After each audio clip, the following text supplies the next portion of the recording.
സാഹോദര്യത്തിലും കൂട്ടായ്മയിലുമാണ് സഭ മുന്നേറേണ്ടതെന്ന് major archbishop Mar Raphael Thattil പ്രസ്താവിച്ചു. സീറോ മലബാർ സഭയുടെ 32ാമത് സിനഡിന്റെ 3ാം സമ്മേളനം സഭാ കാര്യാലയമായ മൗണ്ട് സെന്റ് തോമസിൽ ഉദ്ഘാടനം ചെയ്ത് സംസാരിക്കുകയായിരുന്നു മേജർ ആർച്ച് ബിഷപ്പ്.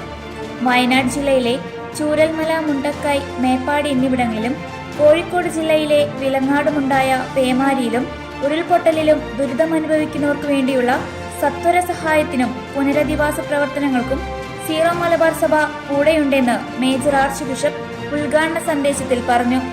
സമാനതകളില്ലാത്ത ഈ പ്രകൃതി ദുരന്തത്തിൽ മരണമടഞ്ഞവർക്ക് ആദരാഞ്ജലികൾ അർപ്പിച്ചുകൊണ്ട് സിനഡ് സമ്മേളനത്തിന്റെ ആരംഭത്തിൽ പിതാക്കന്മാർ മൗന പ്രാർത്ഥന നടത്തി.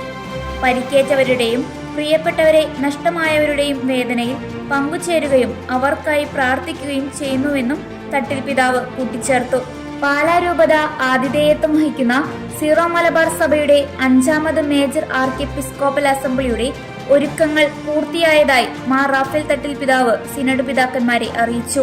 ഓഗസ്റ്റ് 22 വ്യാഴാഴ്ച വൈകുന്നേരം ആരംഭിച്ച് 25 ഞായറാഴ്ച ഉച്ചയോടെ സമാപിക്കുന്ന അസംബ്ലി പാലായിലെ അൽഫോൻസിയൻ പാസ്റ്ററൽ ഇൻസ്റ്റിറ്റ്യൂട്ടിലാണ് നടത്തപ്പെടുന്നത്.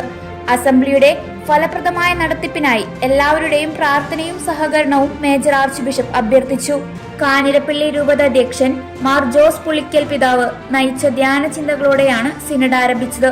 തുടർന്ന് major archbishop Mar Raphael Thattil പിതാവിനോടൊപ്പം സിനഡ് പിതാക്കന്മാർ വിശുദ്ധ കുർബാന അർപ്പിച്ചു.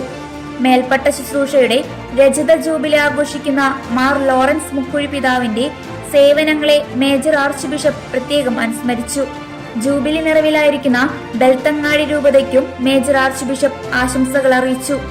സഭയുടെ മേജർ സെമിനാരികളുടെ റെക്ടർമാരുടെയും വിവിധ കമ്മീഷനുകളുടെ സെക്രട്ടറിമാരുമായും സിനഡ് പിതാക്കന്മാർ കൂടിക്കാഴ്ച നടത്തും. സഭയെയും സമൂഹത്തെയും ബാധിക്കുന്ന വിവിധങ്ങളായ വിഷയങ്ങളെക്കുറിച്ച് സിനഡ് ചർച്ചകൾ ആരംഭിച്ചു. ഓഗസ്റ്റ് 31 ശനിയാഴ്ച സിനഡ് സമ്മേളനം സമാപിക്കും.